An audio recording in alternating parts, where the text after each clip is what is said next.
Good morning student. Test quiz में आपका स्वागत है। आज का हमारा लेक्चर है कक्षा 12वीं का प्रायिकता। आज हम प्रायिकता में स्वतंत्र घटनाओं के बारे में अध्ययन करेंगे कि स्वतंत्र घटना क्या होती है, इनकी प्रायिकता कैसे होती है।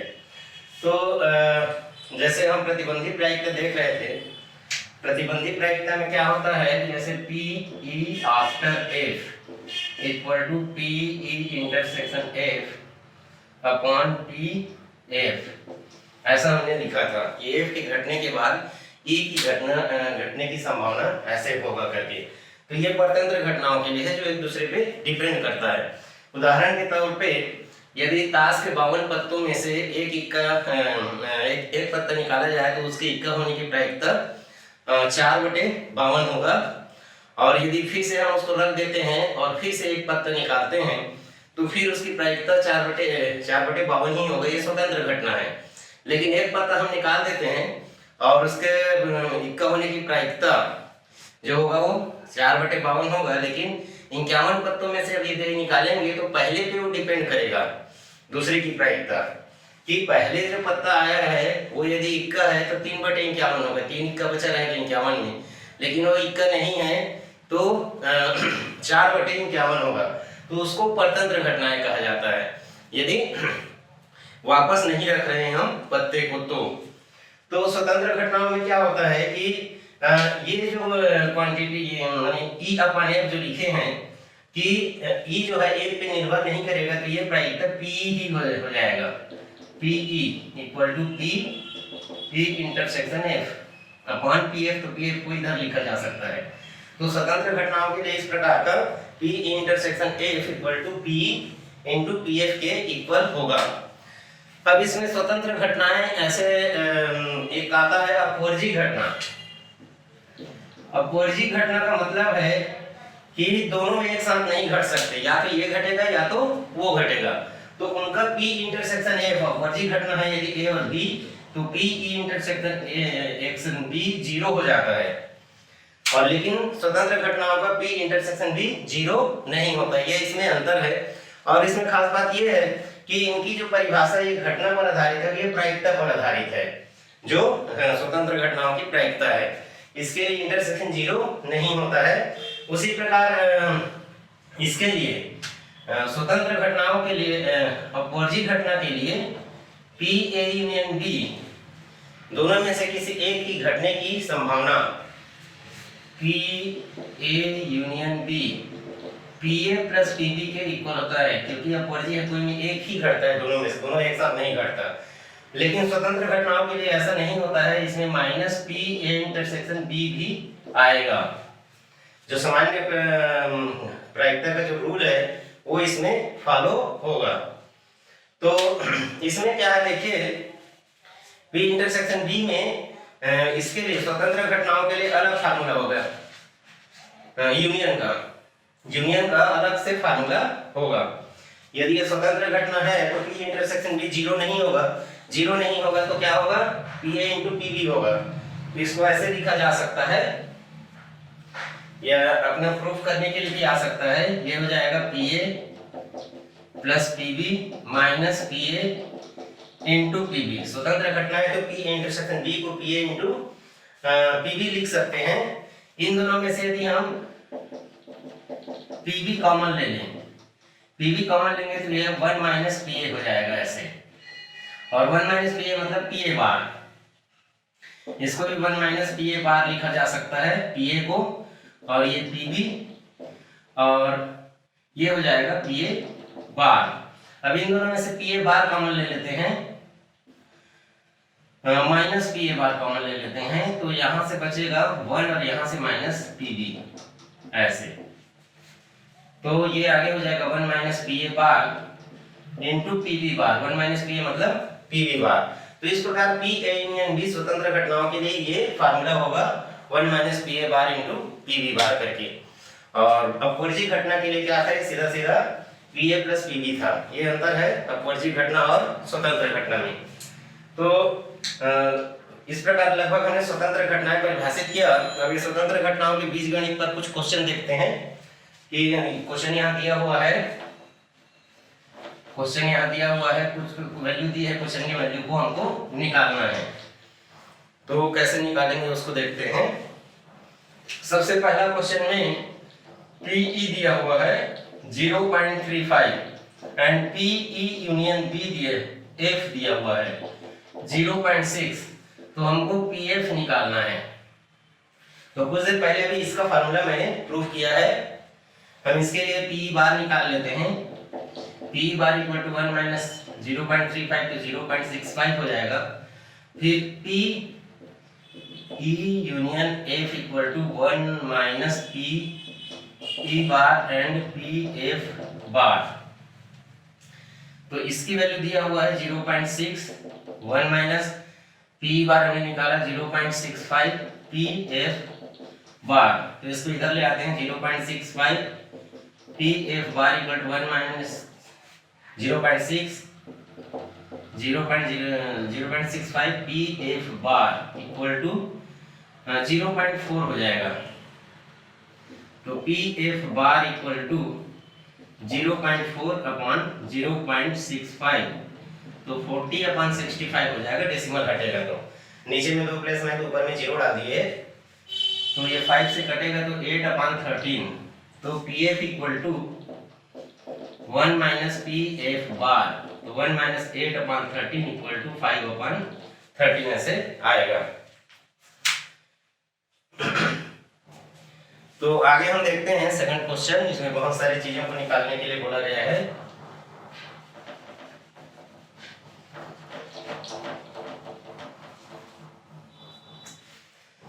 नेक्स्ट क्वेश्चन है PA और PB दिया हुआ है सेकंड में।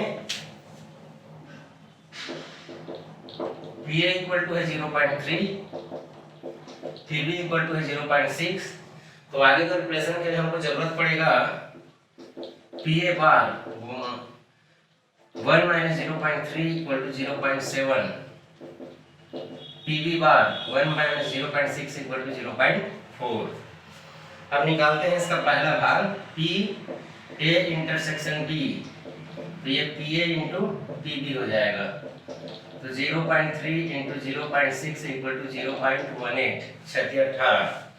सेकंड है PA इंटरसेक्शन B बार। तो ये PA इंटू PB बार के बराबर होगा। तो PA की वैल्यू है 0.3 एंड PB बार 0.4 तो 4 के 12 0.12। थर्ड PA बार B इंटरसेक्शन B तो PA बार PB हो जाएगा। तो PA बार 0.7 इंटू PB है 0.6 7 42 0.42 हो जाएगा। चौथा है PA बार इंटरसेक्शन B बार। तो PA बार PB बार हो जाएगा। तो दोनों का हो जाएगा 0.7 इंटू 0.4 7 28 0.28 ऐसा करके होगा। नेक्स्ट क्वेश्चन देखते हैं। इसमें है पांचवा PA यूनियन B। तो कुछ देर पहले हमने फार्मूला निकाला था इसका 1 minus PA bar into PB बार। तो 1 माइनस PA बार PB बार की वैल्यू ये है 0.28। तो 100 में से 28 के 72 0.72 इसकी वैल्यू होगी। छठवा PA after B। PA after B तो ये हो जाएगा PA intersection B upon PB। तो PA ये स्वतंत्र घटनाएं हैं तो PA आफ्टर B PA ही रहेगा, PB कट जाएगा ऐसे। परिभाषा करते समय में भी हमने इसको बताया था कि जब ये स्वतंत्र है तो B पर एक घटना का प्रभाव नहीं पड़ेगा, PA के बराबर ही रहेगा, PB कट जाएगा। तो PA की वैल्यू 0.3। इसी प्रकार PB आफ्टर A तो ये PB के बराबर हो जाएगा, PB मींस 0.6। तो इस प्रकार इन सब घटनाओं का हम प्रायिकता ज्ञात कर लिए। नेक्स्ट देखते हैं प्रश्न क्रमांक 3।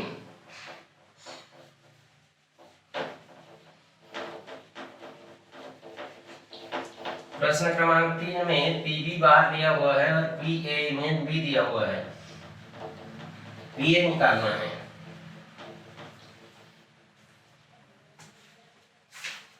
प्रश्न क्रमांक 3 पी बी बार 0.65 एंड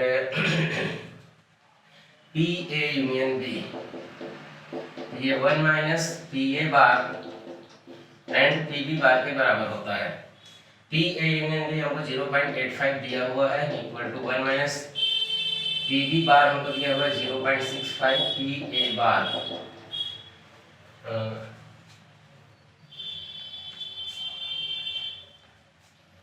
तो ठीक, पी ए बार हो गया।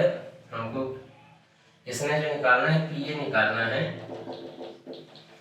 तो इसको इधर लाते हैं 0.65 into P A bar 1 minus 0.85, तो P A bar equal to 1 से घटेगा तो 0.15 और 65 नीचे चला जाएगा तो 15/65, तो 3 से कटेगा तो 3/13। P A equal to 1 minus P A bar 1 minus 3/13, तो 10/13 इसकी वैल्यू होगी। नेक्स्ट देखते हैं प्रश्न क्रमांक 4।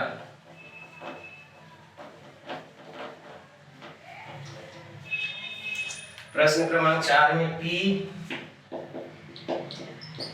ए bar intersection B equal to 2/15 दिया हुआ है and P A B intersection B bar equal to 1/6 दिया है, तो पी बी हमको निकालना है। पी बी हमको निकालना है इसमें, तो ये क्या होगा,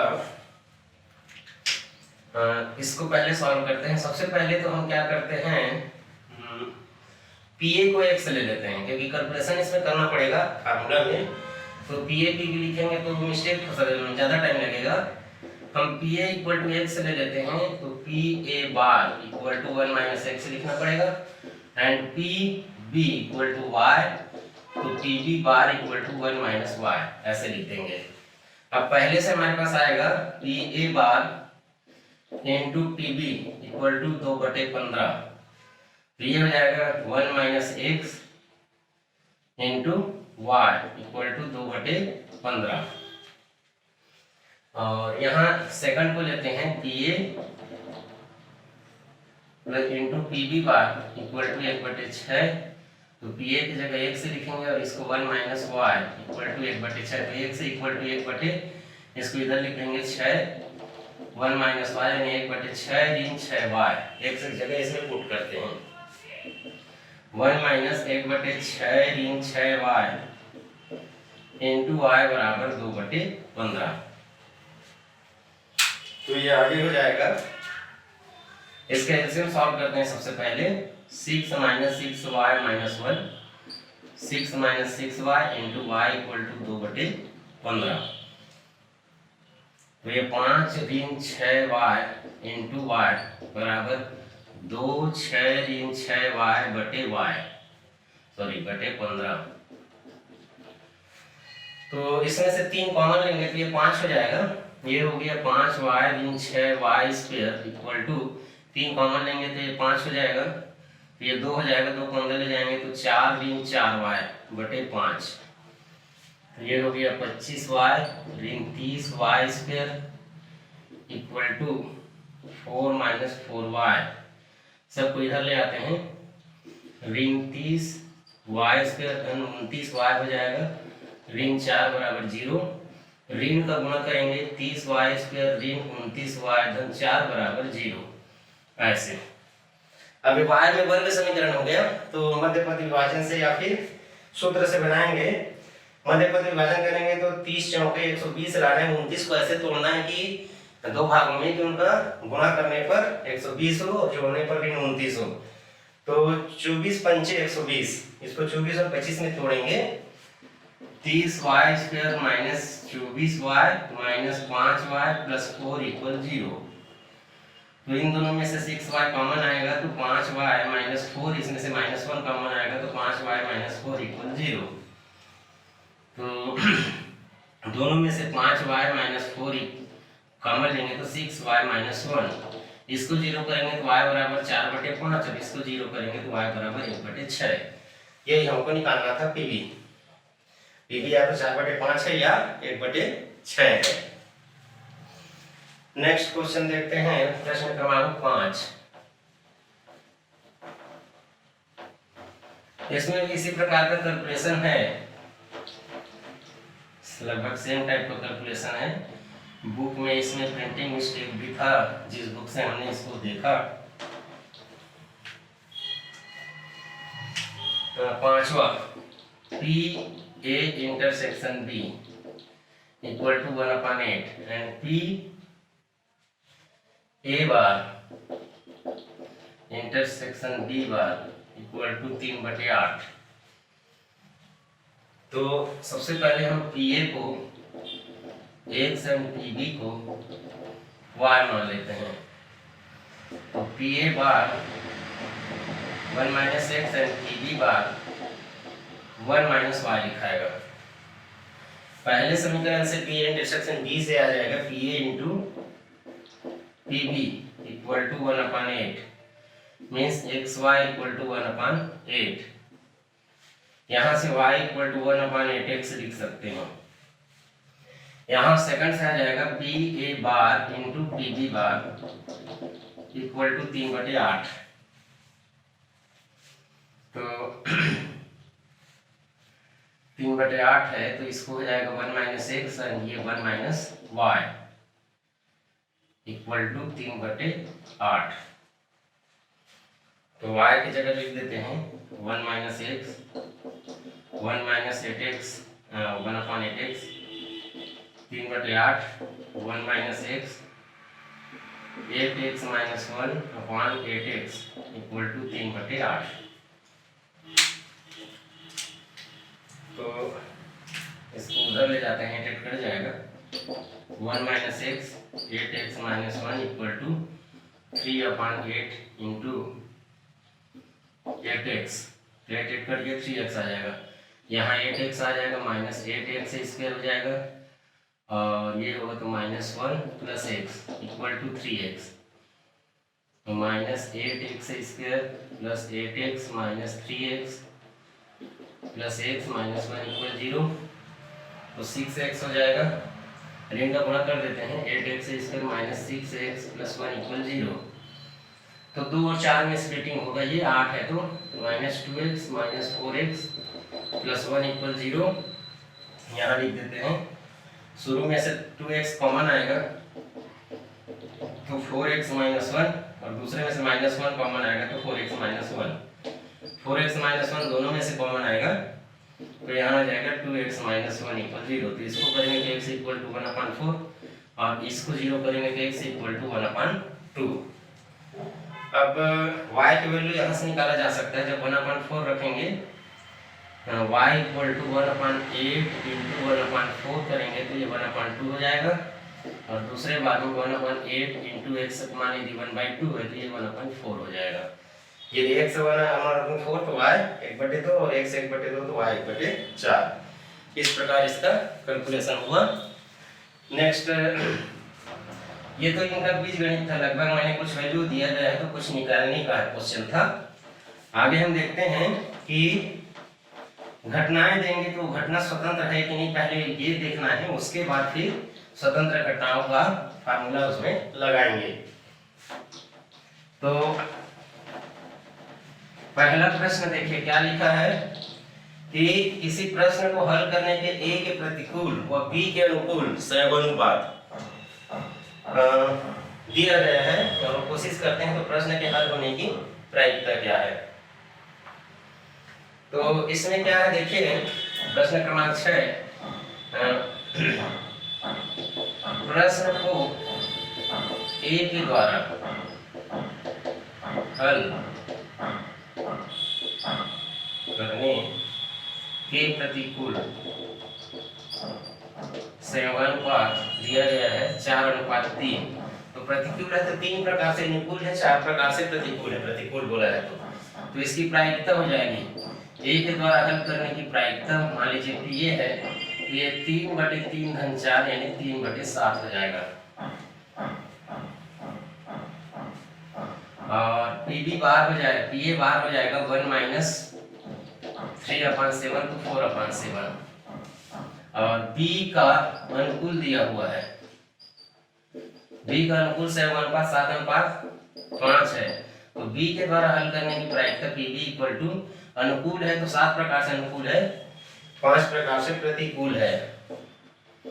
5 × 7 7/12 तो पीबी बार इक्वल टू 5/12 आ जाएगा, 1 से घटाएंगे तो नेक्स्ट देखते हैं, कोशिश करें तो हल होने की प्रायिकता। तो प्रश्न के हल होने की प्रायिकता। अब प्रश्न हल कैसे होगा? प्रश्न हल होगा यदि ए कर लेता है बी नहीं करता है, या फिर बी कर लेता है ए नहीं करता है, या दोनों कर लेते हैं। मतलब ए यदि हल करेगा तो पी ए और बी हल नहीं करेगा तो पी बी बार। यदि ए हल नहीं करता है, या बोल रहे हैं बीच में प्लस डाल रहे हैं ना, या ए हल नहीं करता है और बी हल कर लेता है, या ऐसा भी हो सकता है कि दोनों हल कर लें ऐसे। तो पी ए की वैल्यू है 3/7, पी बी बार है 5/12 धन पी ए बार है 4/7 गुणित पी बी है 7/12 धन, दोनों जब हल करेंगे तो पी ए है 3/7 और पी बी है 7/12।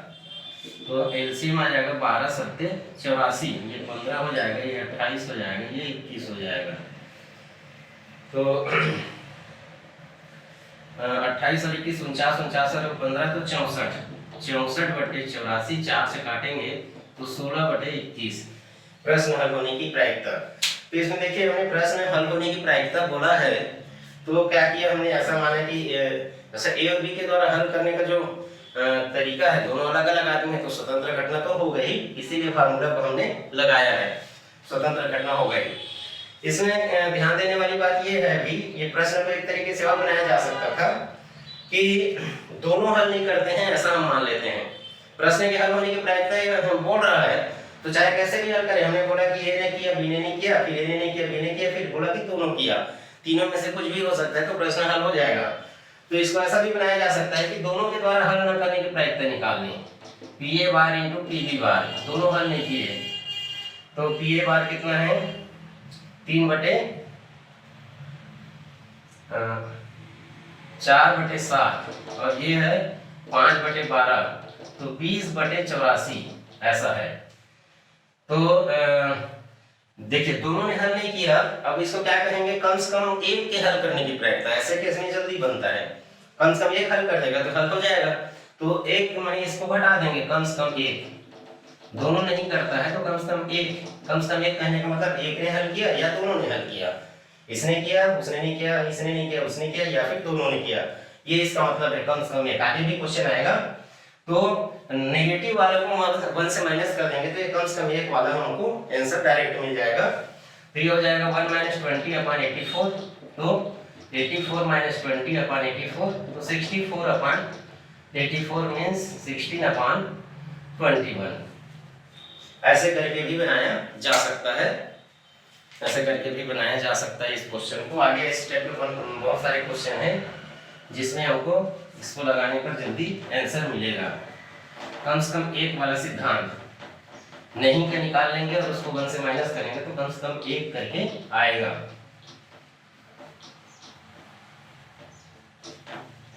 आगे का प्रश्न है,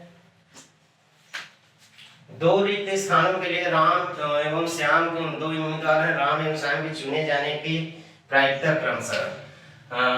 प्रश्न क्रमांक 7, मान लीजिए राम की PR, राम के चुने जाने की प्रायिकता 1/3 दिया है और श्याम के लिए S ले लेते हैं, इसकी प्रायिकता 1/5 दिया है। राम के नहीं चुने जाने की प्रायिकता 1/3 यानी 2/3 और श्याम के नहीं चुने जाने की प्रायिकता 4/5 होगा। अब पहला प्रश्न, कोई एक चुना जाए, कोई एक चुना जाए यानी दोनों न चुना जाए, कोई एक चुना जाएगा मतलब है दोनों नहीं चुना जाना चाहिए।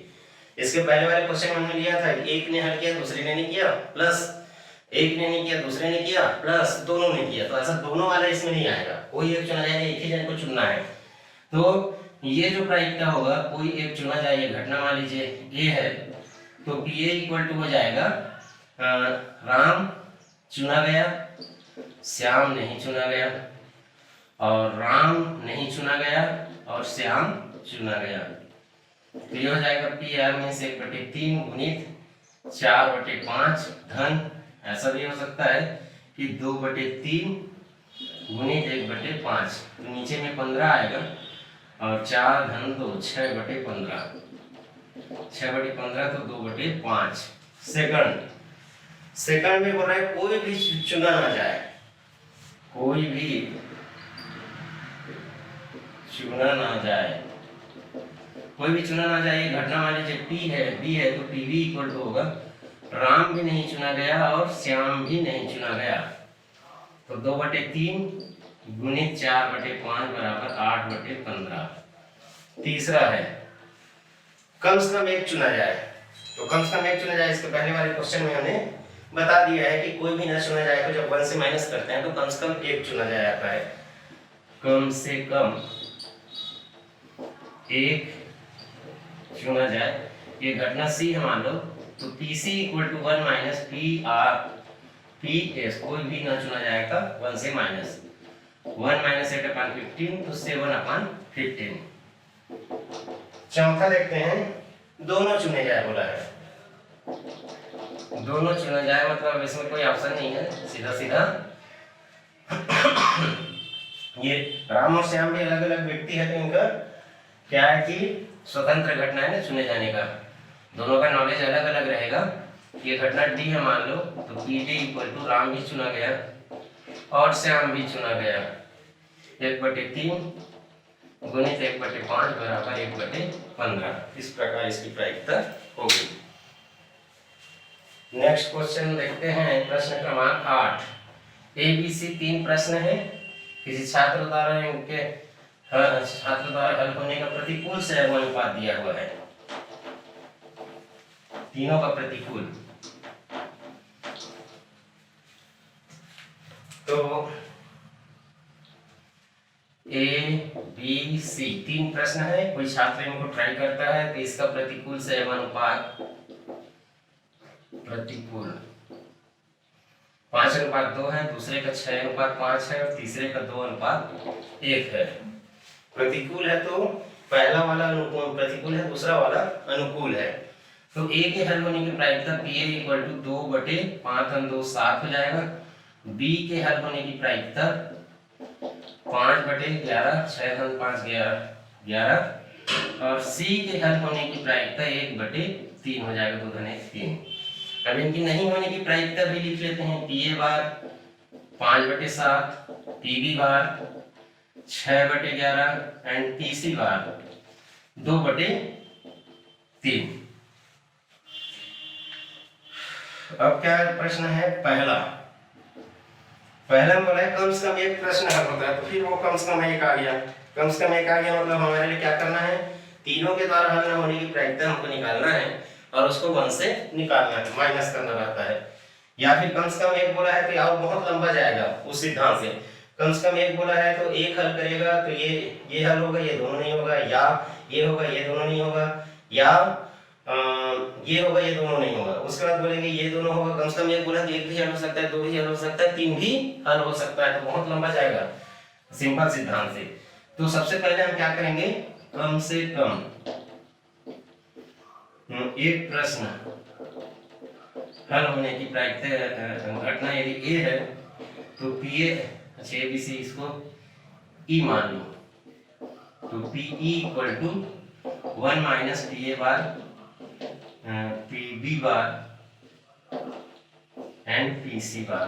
तो 1 माइनस 5/7 6/11 गुणित 2/3। उसमें क्या होगा, 3 1 का हल, फिर 2 का हल, फिर तीनों का हल, ऐसा करके 6 7 कॉम्बिनेशन बनेंगे। तो 7 के 21 से कम 11 दिया 33, 7 21, 7 21 2 23 हो जाएगा 231। एलसीएम 231, तो इधर 231 का मल्टीप्लाई होगा 5 31 दूने 60 ऐसे। तो 231 ये 1 आ गया, 23 में 6 गया तो 17। तो ये 19 के पहाड़ा में आता है, ये 19 के पहाड़ा में तो नहीं आएगा, ये नहीं कटेंगे, ये 3 से कटेंगे। 3 3 पंचे 3 सत्ते 3 सत्ते 3 सत्ते 57/77 करके आएगा। इसका दूसरा भाग ठीक 2 प्रश्न हल होता है। अच्छा, ठीक 2 प्रश्न हल होगा, एक हल नहीं होगा। ठीक 2 प्रश्न हल होता है। ये घटना मान लीजिए एफ है, तो पी एफ ठीक 2 हल होगा, यानी एक बार में नहीं, माने कोई 2 हल होगा, एक हल नहीं होगा। तो मान लीजिए ए और बी हल हुआ लेकिन सी हल नहीं हुआ, तो पीसी बार लिख देंगे। या फिर ए हल हुआ, बी हल नहीं हुआ और सी हल हो गया।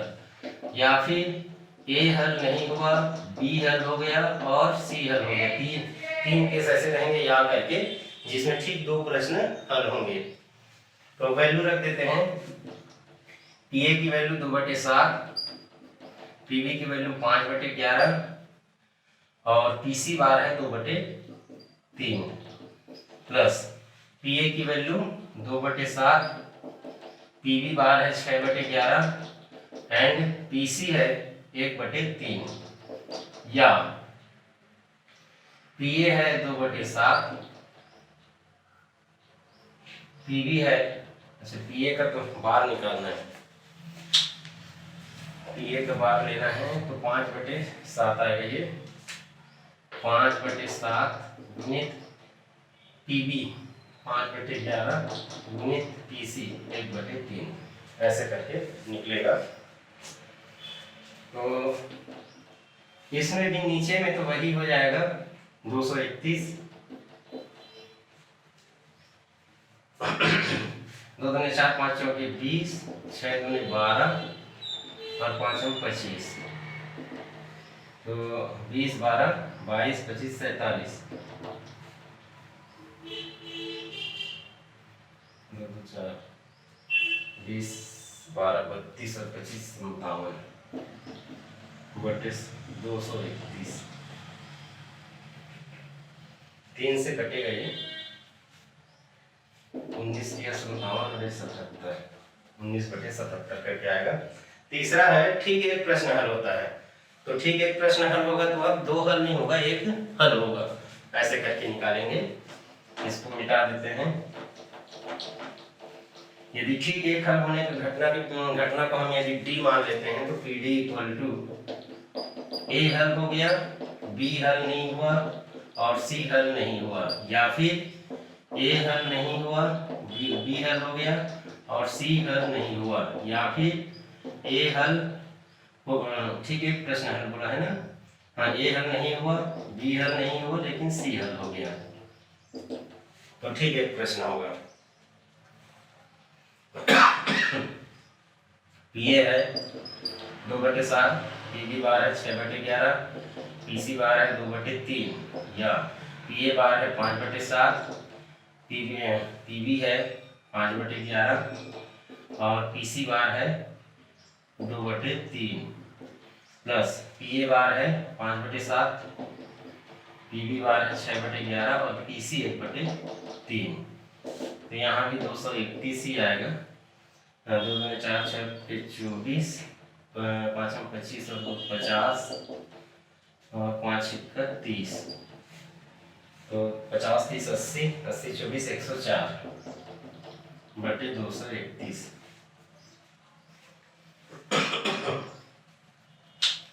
तो ये कटेंगे नहीं, ये तो 3 से भी नहीं कटेगा। और ये तो 7 से 11 से कट रहा है, 11 से भी नहीं जाएगा, 7 से भी नहीं जाएगा। ठीक है, तो इस प्रकार ये प्रश्न का आंसर हुआ। एक क्वेश्चन और है इधर जो जीवित रहने पर आधारित है।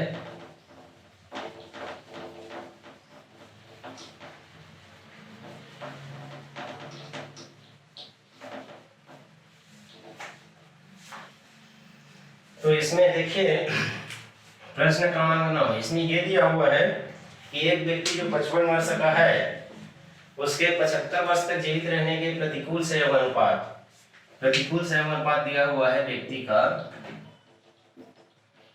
8 ये, और उसकी पत्नी का प्रतिकूल संयोग अनुपात ये जो है 4:3। मतलब एक व्यक्ति जो 55 वर्ष का है उसके 75 वर्ष तक यानी अगले 20 वर्ष तक जीवित रहने का प्रतिकूल संयोग अनुपात है। उसकी पत्नी जो 48 वर्ष की है उसके 68 वर्ष यानी अगले 20 वर्ष तक जीवित रहने की प्रायिकता का प्रतिकूल संयोग अनुपात ऐसा दिया हुआ है। फिर हमको निकालना है, ये मान लीजिए A है और ये B है, तो प्रतिकूल है तो इसके जीवित रहने की प्रायिकता 5/13 हो जाएगा, 8×13, और प्रतिकूल है तो इसको लेंगे, और दूसरा है उसका 3/7 हो जाएगा। ये बार हो जाएगा 8/13, PB बार हो जाएगा 4/7 ऐसे। अब इसमें यदि हम आगे स्वतंत्र घटनाओं का लगाना है तो क्या पति पत्नी एक दूसरे की उम्र को प्रभावित नहीं करेंगे जीवित रहने को? तो डेली लाइफ में तो ऐसा होता ही है, ऐसा होता है कि प्रभावित करते हैं कि कोई पत्नी की वजह से कम जीता है, कोई पुरुष कोई महिला अपने पति की वजह से कम जीता है, प्रभावित करता है। लेकिन मैथ्स में स्वतंत्र माना जाएगा, मैथ्स में ऐसा नहीं माना जाएगा जो दैनिक जीवन की घटनाएं हैं उसको, तो इसको स्वतंत्र ही मान सकते हैं। तो स्वतंत्र मानेंगे तो उनका जोड़ा अगले 20 वर्ष तक जी सकेगा, तो पूरा दोनों को जीवित रहना चाहिए,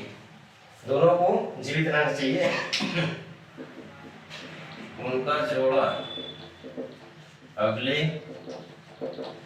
20 वर्ष तक जी सकेगा ऐसा दे रहा है। तो ये घटना मान लीजिए E है, तो इसकी जो प्रायिकता है दोनों को जीवित रहना होगा, A भी जीवित रहेगा और B भी जीवित रहेगा, तभी जोड़ा जीवित रहेगा। तो इसकी प्रोबेबिलिटी हो जाएगी, PA है 5/13 और ये है 3/7, तो 13×7 = 91, 15/91 आ जाएगा। फिर बोला उनमें से कम एक बोला है, तो फिर कम से कम एक वाला सिद्धांत लगा देंगे। कम से कम एक बोला है तो एक जीवित रहा है, दूसरा जीवित नहीं है, प्लस पहला जीवित नहीं है, दूसरा जीवित है, और दोनों जीवित है ऐसा वाला।